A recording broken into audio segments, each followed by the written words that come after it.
اعوذ باللہ من الشیطان الرجیم بسم اللہ الرحمن الرحیم سبحان الذی سخر لنا ھذا وما كنا له مقرنین وإنا الی ربنا لمنقلبون۔ یہ کس وقت کی مسنون دعا ہے؟ نماز کے بعد کی دعا، مسجد میں داخل ہونے کی دعا، سواری پر سوار ہونے کی دعا، سواری سے اترنے کی دعا۔ اس کا صحیح جواب ہے سواری پر سوار ہونے کی دعا۔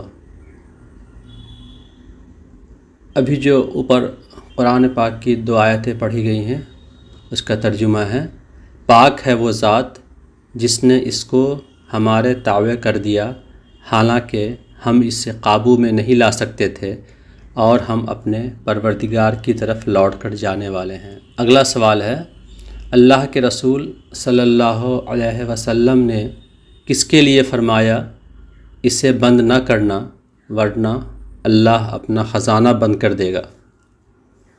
آپشنس ہیں آپ کے سامنے: سلام، نماز، صدقہ، صلہ رحمی۔ صحیح جواب ہے صدقہ۔ صحیح بخاری حدیث نمبر 1434۔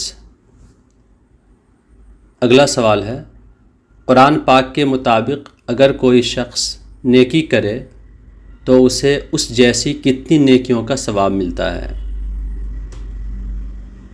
10 نیکیاں، 20 نیکیاں، 30 نیکیاں یا پھر 40 نیکیاں؟ تو اس کا صحیح جواب ہے 10 نیکیاں۔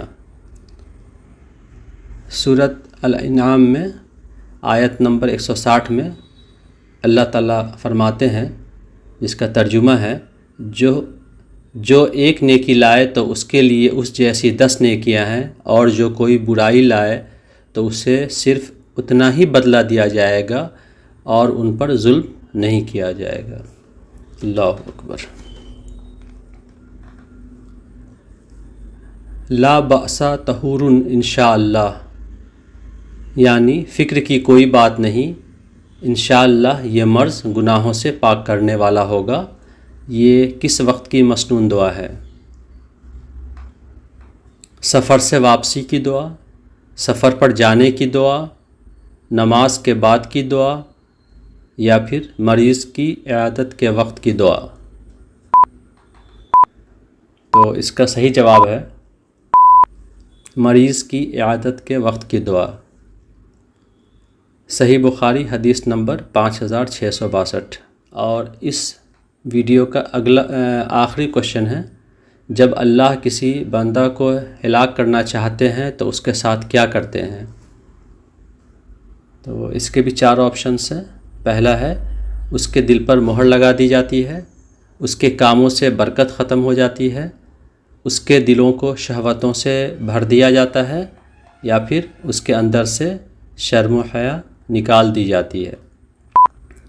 تو اس کا جواب ہے آپشن 4، اس کے اندر سے شرم و حیا نکال دی جاتی ہے۔